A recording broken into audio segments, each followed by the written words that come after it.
It's not something I would advocate. I would always say if you can get away from somebody with a knife, run and phone for help. But in these instances, members of the public safety was my priority.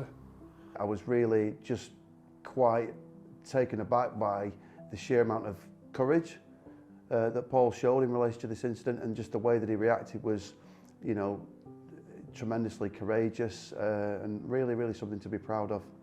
So it was 6th of May, 2022. I received a call from my mum because she wasn't feeling too good. So, as I do normally, I spoke to mum, said, don't worry, I'll come down, I'll have a cup of tea with you before I start work. Normal, usual day. Roads were fairly busy. A lot of people going to school with the children. However, my attention was drawn to a disturbance that was taking place at the side of the road. Paul spotted a man waving a machete and hacking at fences. Realising parents and children on the school run would soon be filling the area, he called for help and parked up to monitor events until police arrived. However, the man was becoming more and more agitated, and the situation soon escalated. I could see the male try to hide the machete down the back of his pants, and I could see him starting to grip the handle of the machete and pull it from his pants, at which point I realised I had to act. Our officers receive a regular training regime in terms of personal protection and the use of their personal protective equipment, but this is quite something that goes over and beyond that, because actually at this point you're not in possession of your personal protective equipment, and actually you come into this as a human being first and foremost. Growing up in the area where the incident occurred, I knew exactly what schools were present. With the tragedies that followed the arena attack, I'm aware of the devastation that an individual can cause. Paul quickly left the safety of his car and confronted the man. He's shown immediate aggression. I identified myself as a police officer off duty, which seemed to have made the male more aggressive towards me. Paul then tackled the man, took him to the ground and disarmed him, holding him until on-duty officers arrived to take over. They told him the man had been involved in a violent domestic incident and had attempted to stab members of his family. It's one of those moments that really makes you stop and think just about the job that we do each and every single day. When I managed to get rid of the adrenaline, I went to my car where my mobile phone was lying on my passenger seat, and I picked it up and I had about 6 missed calls off my mum. I said, Mum, I'll tell you very shortly, something took place.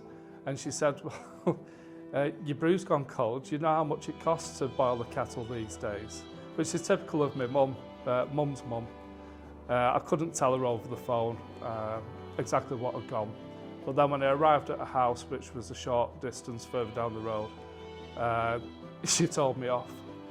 She told me, you know, why are you putting yourself in such danger? Because we'd recently lost my dad.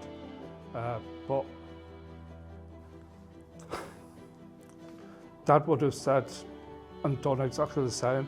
So it is somebody that, you know, I've got my morals from.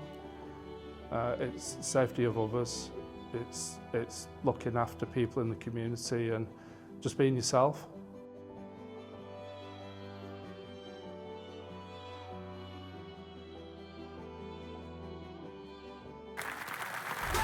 Congratulations.